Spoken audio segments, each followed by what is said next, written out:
খারাপ সময় পার করা বাংলাদেশ ক্রিকেটের আশার বেলুন উঠছিল কলম্বো থেকেই। ক্যান্ডিতে সিরিজ নির্ধারণী ম্যাচের আগে তা পৌঁছে গিয়েছিল আকাশ ছোঁয়া উচ্চতায়। দীর্ঘদিন পর একটা সিরিজ জয়ের স্বপ্ন দেখেছিলেন ভক্তরা, কিন্তু কে জানতো সিরিজ জয়ের যে আশা ছিল যে লাগামহীন। মেহেদী হাসান মিরাজরা প্রত্যাশার সেই আলোয় ডুবে গেলেন চোরাবালির মতোই। তবে স্বস্তির খবর এটুকুই, লঙ্কানদের বিপক্ষে এক জয়ে ওয়ানডে র্যাঙ্কিংয়ে 9 নম্বরে উঠে এসেছে বাংলাদেশ দল। সিরিজ হারলেও সেটি ধরে রেখেছে টাইগাররা। এতে করে 2027 বিশ্বকাপে সরাসরি কোয়ালিফাই করার সুযোগটা একটু বাড়ল। ওয়ানডেতে জিততে যেন ভুলে গিয়েছিল বাংলাদেশ দল। সর্বশেষ 7 ওয়ানডে ম্যাচে জয়হীন ছিল তারা। এই 7 ম্যাচে হেরেছে 6টি। চ্যাম্পিয়ন্স ট্রফিতে পাকিস্তানের বিপক্ষে বাকি ম্যাচটি বৃষ্টিতে পরিত্যক্ত হয়। সেই হিসেবে শ্রীলঙ্কার বিপক্ষে ম্যাচে পাওয়া 16 রানের জয় বাংলাদেশকে আবার জয়ের রাস্তা চিনিয়েছে। এই জয়ের প্রভাব পড়েছে আইসিসির ওয়ানডে র্যাঙ্কিংয়েও। সেখানে এক ধাপ উন্নতি হয়েছে মেহেদী হাসান মিরাজের দলের।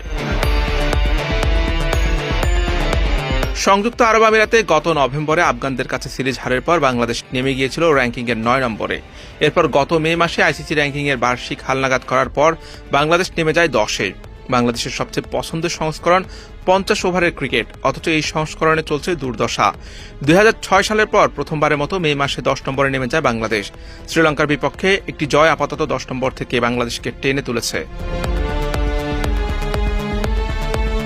2027 বিশ্বকাপে অংশ নেবে মোট 14টি দল। স্বাগতিক দক্ষিণ আফ্রিকা ও জিম্বাবুয়ে সরাসরি অংশ নেবে আয়োজক হিসেবে।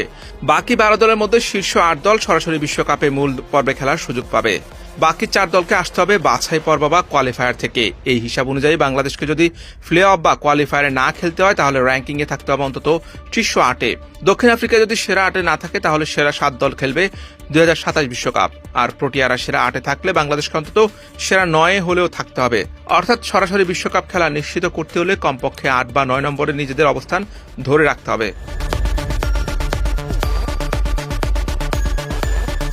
শ্রীলঙ্কার বিপক্ষে সিরিজ হতাশার হলেও র্যাঙ্কিংয়ে এক ধাপ আগানো আসার কথা। আইসিসি সর্বশেষ হালনাগাদকৃত তালিকায় দেখা গেছে 61 রেটিং নিয়ে বাংলাদেশের অবস্থান 9-এ, 73 রেটিং নিয়ে 8-এ আছে ওয়েস্ট ইন্ডিজ।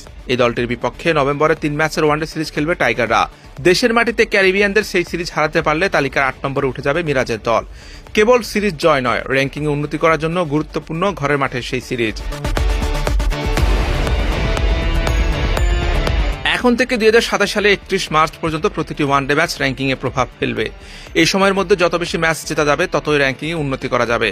অর্থাৎ এই 2-2.5 বছরের প্রতিটি ম্যাচ টাইগারদের জন্য হবে যেন ফাইনাল। যেহেতু ওডিআই র্যাঙ্কিংয়ে বাংলাদেশের মাথার উপরেই ওয়েস্ট ইন্ডিজের অবস্থান, তাই সেই সিরিজটা বাড়তি গুরুত্ব পাবে।